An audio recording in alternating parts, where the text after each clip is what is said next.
To build on this partitioning and try to address that problem, we can go with turn taking.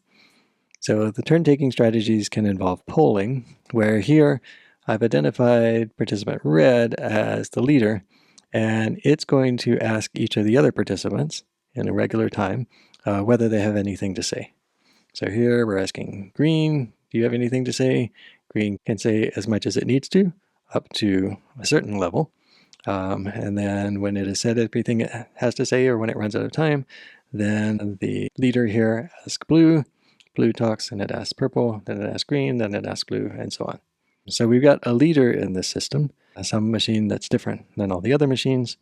If you have a lot to say, then you end up using a larger amount of window. At the same time, the timeouts here mean that blue cannot monopolize the channel. It's just getting to use it if the others don't have anything to say.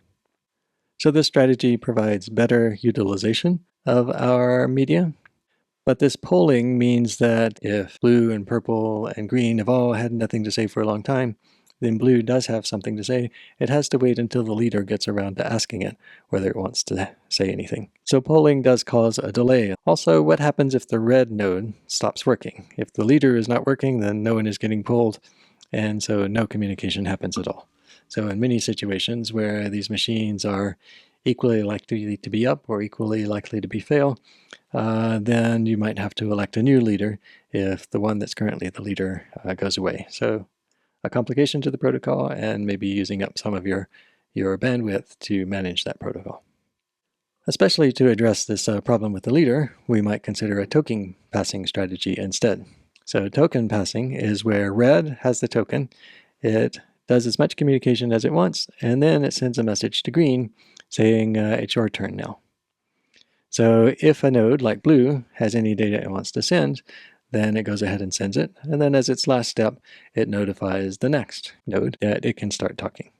So this is token passing because there's a kind of virtual talking stick that a node gets, that while it has the talking stick, it can send data, but it should, in a reasonable amount of time, hand off the talking stick to the next node in the circle. This provides better utilization because we don't have a leader that is sending questions and getting answers back and forth across the media. Instead, there's just one token that gets passed from the current speaker to the next. Still, there is some work to pass the token, so maybe we've cut it in half, but there is some overhead.